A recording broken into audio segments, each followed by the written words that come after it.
Hello everyone, I'm Kanesh Shekhar on behalf of IS Super 90 to discuss with you the next chapter of Class 6th Polity NCRT. And this chapter is about government. So before we proceed with the text of the book, uh, what if I ask you, what do you mean by government? So when I say government, in order to define government, there are certain aspects that must come to our minds. And there are two aspects through which we can attempt to define what is a government. First one, what is the purpose of a government? Why do governments exist? Different countries have different governments. And the second part would be, what is the purpose of the existence of a government? First, why they are there, and second, what they aim to do when they are in power. So, trying to address the first question, we'll come to book very soon, but this is some introduction which I want to give you, beforehand knowledge of what we are attempting to achieve through these modules. So, why is a government elected, or why is a government formed? It can be elected, it can be nominated. There are other methods that we will subsequently see in our sessions. Government is there to take decisions on behalf of us, on behalf of you and me. Why so? Because all of us cannot take decisions amongst us ourselves. And for a country like India, such a big country, such a multilingual and so much of diversity, which we have seen in the earlier chapter, it would be increasingly difficult if every individual starts taking his or her own decision for everything. So we outsource these decisions, and every country does that. In modern times, every country does that. Just that the form of government differs from one country to the other, though most of the countries in contemporary world are democratic. So what we do is that we outsource some of our decision making capacities, some of our decision making process to our governments. Now the second one is the function, which we shall see through this chapter. So let's begin this chapter.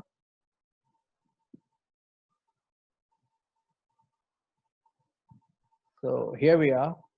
This is the unit of your NCRT book, and it says government, class 6 NCRT. Again, nice cartoons given here. And it also starts with the same question, what is government? And here you see the various snippets over here. That Supreme Court can have 5 more judges. Government fixes price of onions, says no shortage in market. Government sought to protect rights of organized workers. So if you read all these highlighted portions, what are they? They are nothing but a reflection of the policies that the government has taken, decisions of the government, the policies of the government, the functioning of the government. So like I said earlier, a government is what a government does. So why do we need government? Here we have trying to understand that through this chapter. Every country needs a government to make decisions and get things done. As I said, that we have outsourced some of our decision to our governments. These can be decisions about where to build roads and schools, or how to reduce the price of onions when they get too expensive, or any other commodity, or ways to increase the supply of electricity, or any other service it can be. Just few examples are given here. Government also takes action on many social issues. For example, it has several programs to help the poor. There is a more than a dozen poverty alleviation program that the current government is undertaking. So there are other important things like running postal and railway services, and the government also has the job of protecting the boundaries, the security boundaries of the country, and maintaining peaceful relations with other country. It is responsible for ensuring that all its citizens have enough to eat and have good health facilities. When there are natural disasters like the tsunami or an earthquake or outbreak of an epidemic like coronavirus, then it is the government that mainly organizes aid and assistance for the affected people. So if I try to sum it up, whatever we have read in the first chapter of this book from this unit, the government, that a government exists to take care of its people. There can be no denying this fact, and no government will claim to the contrary. No government, even one of the most authoritative government, even the Chinese government or the North Korean government would say that we are here to take care of our people. Now, we can disagree on that because we are a democracy, but most of the governments, they will always claim, like we saw the functions, that government ought to protect us, both from the outside enemy and if there is an internal epidemic, a pandemic which has swept the world. What else? Government must decide which commodity would be sold, would be selling at what price, where the roads would be built, how the services like electricity or other things would be delivered at what rate. So these are the major policy decisions that government take, keeping in mind the general welfare of the country, general welfare of the citizens of the country. Why I'm saying general welfare? Because you cannot please everyone. There is a famous law which you will come across somewhere during your course of preparation, Pareto's theory. Pareto was a welfare economist and he said that there is this 80-20 principle. Whatever you do, you can only please 80% people, 20% will always crib. And to a large extent, this is true. That is why I said that government intends to benefit the citizens at a general level. That whatever I do, let there be maximum good for maximum numbers. Now, there is a term for this that is called utilitarianism. Uh, we will study it somewhere else, but for the moment, all the governments intend to be utilitarian in their approach. When I say utilitarian, it simply means, just know this and note it down somewhere. Utilitarianism means maximum good for maximum numbers. It is an antonym for totalitarian, which means one man, one show. Whatever one guy says, everyone else follows. So totalitarian is when one guy says and the everyone else follows. Contrary to it, utilitarian is maximum good for maximum number. So governments these days claim to be utilitarian when they make policies. So see the second para. Uh, you are wondering how governments manage to do all this and why it is necessary for them to do so. When human beings live and work together, there need to be some amount of coordination so that decisions can be made. The thing is that everyone differs in their approach. So if there is a different approach to everything, there will be a complete chaos. That is why, as I said, we have outsourced some of our decision making process to the government, and it can make decisions, it can take decisions on behalf of all of us. So some rules have to be made that apply to everyone. There is a need to control resources and to protect the territory of a country so that people can feel secure. So government do this on behalf of their people by exercising leadership, taking decisions and implementing these among all the people living in their territory. So not one government does everything. There are several levels of the government, one after the other after the other. And let us try to understand what are the different levels of the government. The government works at different levels, at the local level, at the level of the state, and at the national level. When I say local level, see, there has been a constitutional amendment to this effect, which we shall study in great details later on. 72nd and 73rd and 74th Amendment, the Panchayati Raj and the Urban Local Body. This is also called democratic decentralization. Now, attempts were made for panchayats in the decades of 50, but the law was passed when Mr. P.V. Narasimha Rao was the Prime Minister of India, the 73rd, 74th Amendment regarding panchayats. So, panchayats are what? Panchayats look after the villages in India. That is why panchayat is at here. You can see the cursor at the local level. Then at the level of state, we have a state government. At national level, we have the government of India. So there are certain things on which government of India will make policies and take decisions on, like the security of India, the foreign policy of India.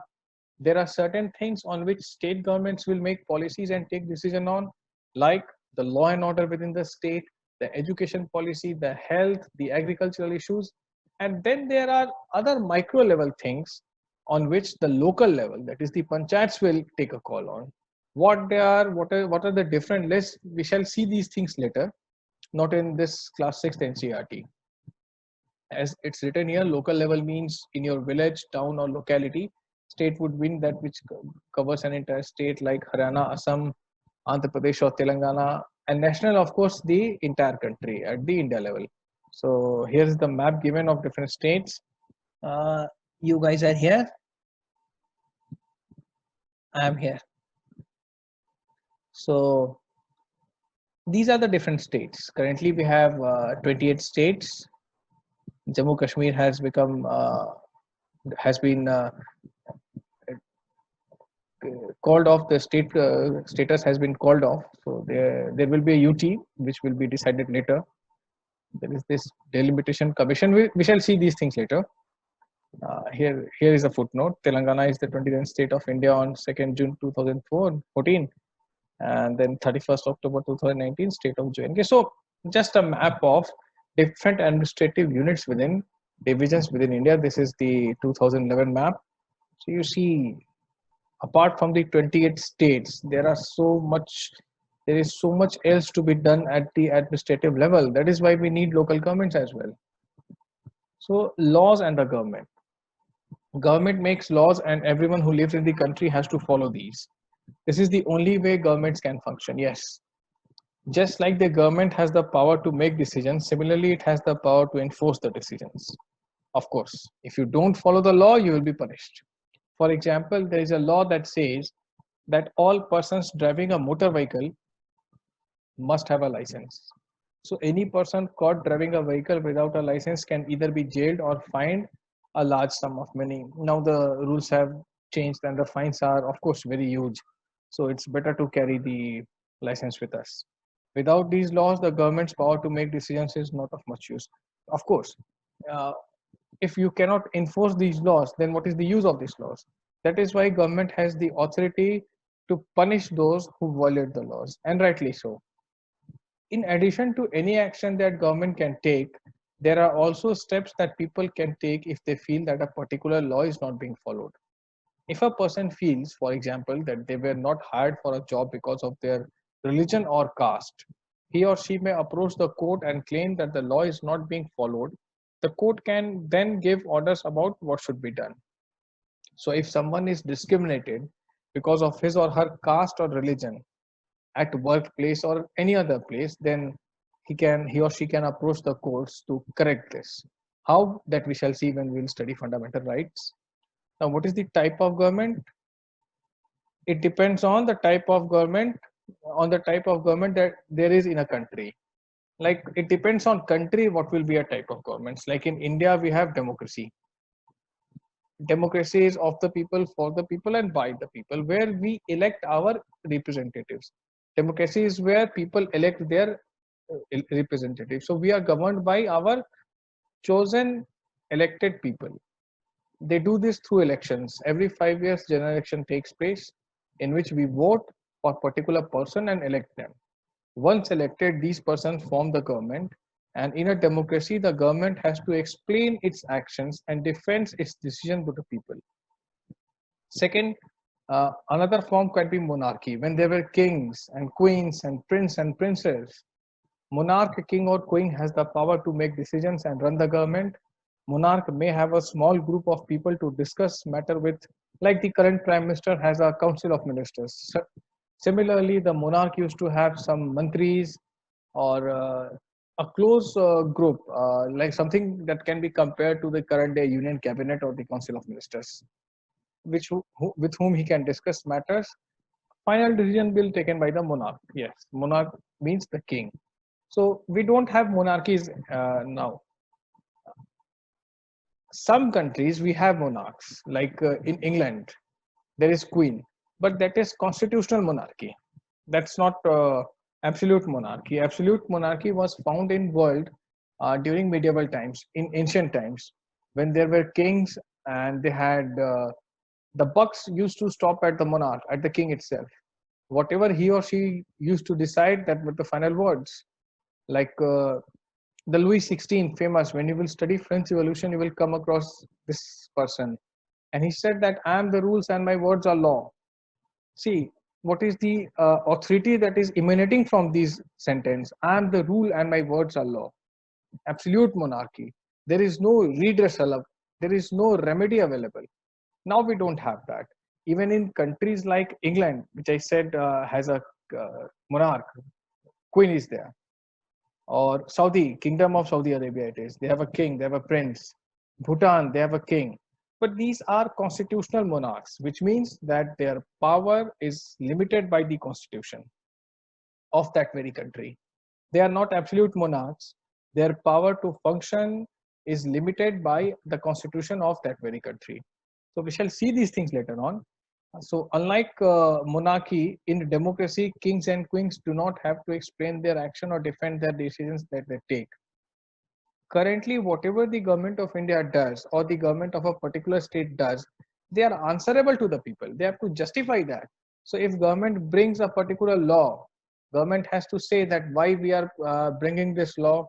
Or if government scraps a particular law, a particular law is done away with, then government has to say that this is an irrelevant law, that is why we are getting rid of it.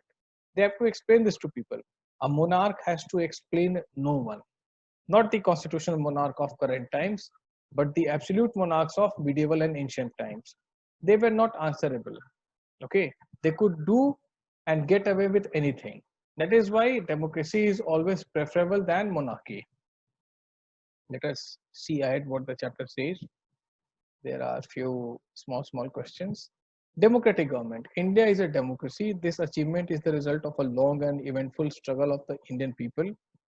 There are other places in the world where people have also struggled to have democracies. You now know that the main feature of a democracy is that the people have the power to elect their leaders. This is the greatest part, that we choose who will lead us, who will rule over us. So in a sense, a democracy is ruled by the people. The basic idea is that people rule themselves by participating in the making of these rules. Democratic governments in our times are usually referred to as representative democracies because these people are representing us. That is why it is called representative democracy. Here in representative democracies, people do not participate directly. We are not making all decisions for ourselves, but the governments are. But instead choose their representatives through an election process. So whenever general election happens in India, entire India is divided into 543 seats, the Lok Sabha. Okay, and every seat, like in Delhi where I am right now, there are 7 Lok Sabha seats. So people of Delhi will be represented by these 7 people in the Parliament of India. Something similar applies to your city, Hyderabad. It has an MP. So on behalf of the entire people of Hyderabad, the MP of Hyderabad will be sitting in the Parliament of India and taking decisions along with other 542 members. Okay. So here we have elected our representatives who will take decisions on our behalf. These representatives meet and they make this is the election process given. They make decisions for the entire population, as I said. These days, a government cannot call itself democratic unless it allows what it is known as universal adult franchise. Now, let us try to understand this term. It simply means anyone who is 18 years and above has a vote. Now, India did this in the first election itself of Free India in 1951 and 52. The first election to independent India were conducted, and India granted universal adult franchise. That is, anyone who is 18 and above can cast his vote or her vote. Now, why is it called so?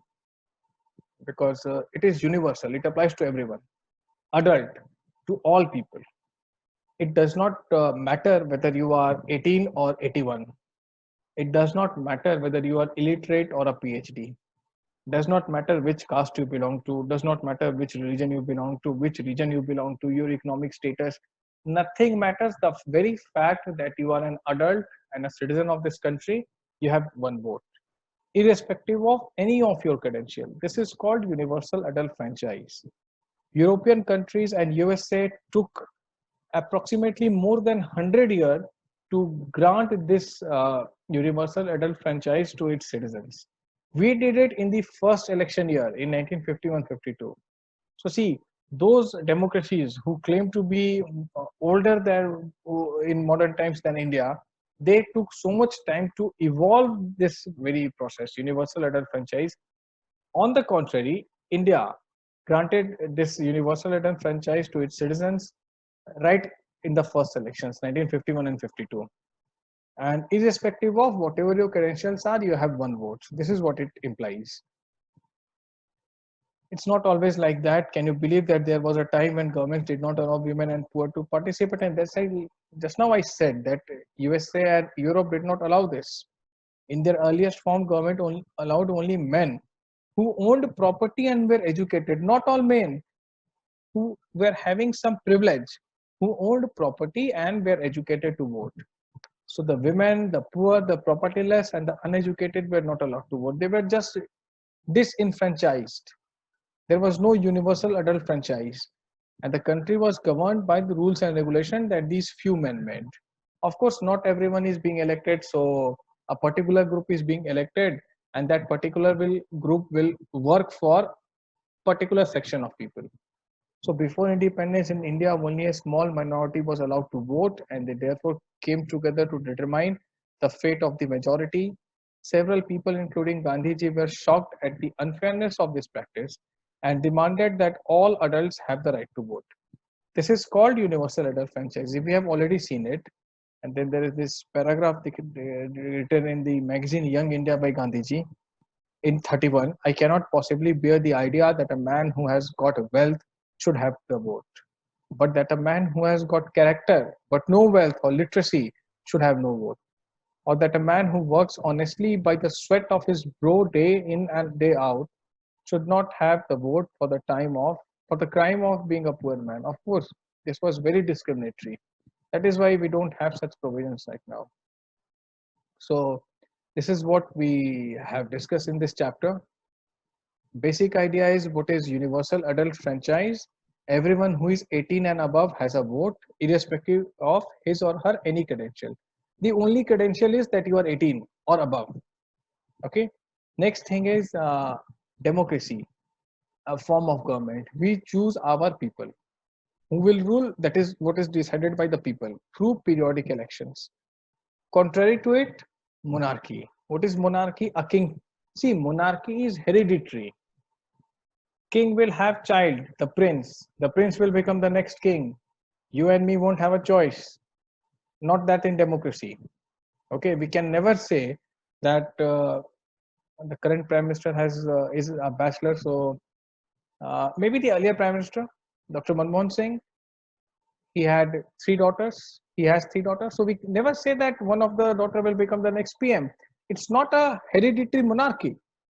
So people are devoid of choice who will rule over them in monarchy. In democracy, it is not so. The earlier government was voted out, and now we have a different government. This government too shall someday be voted out. Maybe the prime minister will change, right? So this is how democracies elect their right, exercise their right to elect people. No other form of government allows this, and monarchy absolutely does not allow that, because you have a hereditary monarchies function on what is called blue blood. Blue blood means not that the color of their blood is blue, it means royal blood. Whenever we hear blue blood, it means royal blood. So the royal blood lineage will continue further. Like you see, I told you about Louis XVI in France, Bourbon dynasty. Now see, he was 16th, which means there would have been 15 Louis. So a gradual succession was followed. So this chapter deals with only two forms of government. So I'll not go into the other forms. We shall see those things in due course of time. So I hope you understood. If there is an issue, please let me know. Wish you all a very happy studying module from us. Take good care. Bye.